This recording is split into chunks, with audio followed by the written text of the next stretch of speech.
Pronti? 1, 2, 3.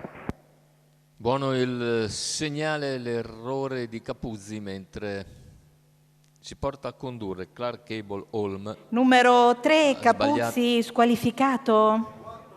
Anche Cedrobro. E quindi numero 4, Cooper GV, squalificato. Vantaggio Clark Cable Holm, ha sbagliato anche Cooper GV. E dopo 200 metri in 16-1 guida quindi con una trentina di metri di vantaggio Clark Cable Holm nei confronti del numero 5 Ciondolo Dipa, che però viene sopravanzato in breve Cedrobro, da Candei Greppi, il primo degli inseguitori.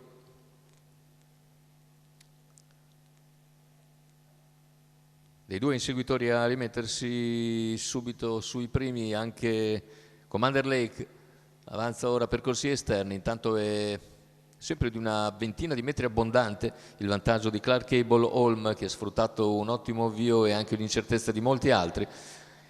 Candei Greppi comunque favorito, segue in seconda posizione, cerca ora di ridurre un po' il gap. In terza è passato Commander Lake, poi gli altri sgranati per la pista dopo i primi 800 metri. Intanto se ne sta per andare il chilometro, coperto nell'ordine dell'1:18,4, mantiene sempre la medesima distanza dal secondo Clark Cable Holm, una ventina di metri, quando manca un giro alla conclusione. Candei Greppi in seconda posizione avanti a Commander Lake, molto più indietro Ciondolo Dipa.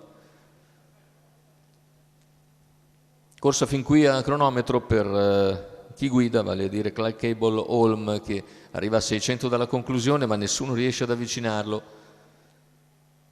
Candei Greppi e Commander Lake, che erano anche i due più attesi insieme a Clark Cable Holm, cercano ora di ridurre un po' lo svantaggio a 400 dal palo. Candei Greppi cerca di riaccostare il leader, che ha ancora una 4 lunghezze 5 di vantaggio, e accelera. Ripetiamo, terza numero posizione 4, rimane Cooper Commander GV, Lake, squalificato. completamento della piegata retta d'arrivo con Clark Cable Holm in vantaggio. Candei Greppi che si impegna, prova a spostare all'esterno a 80 dalla conclusione. Candei Greppi viene fortissimo, Clark Cable ancora qualcosa di vantaggio sul paro. Clark Cable Holm conserva ancora un'incollatura su Candei Greppi, che è buon secondo. Al terzo finisce Commander Lake, 1:17,4 il ragguaglio conclusivo, 33 a chiudere, fuga per la vittoria riuscita da parte di Clark Cable Holm. Samuele Querci per conto del signor Amoriello e della scuderia dell'Olmo. Andiamo a rivedere le fasi finali con Clark Cable Holm che si salva dall'ottimo finale di Candei Greppi, che finisce a un'incollatura dall'avversario. Al terzo posto più indietro è Commander Lake, 2:87 l'arrivo della prima corsa a Arcoveggio.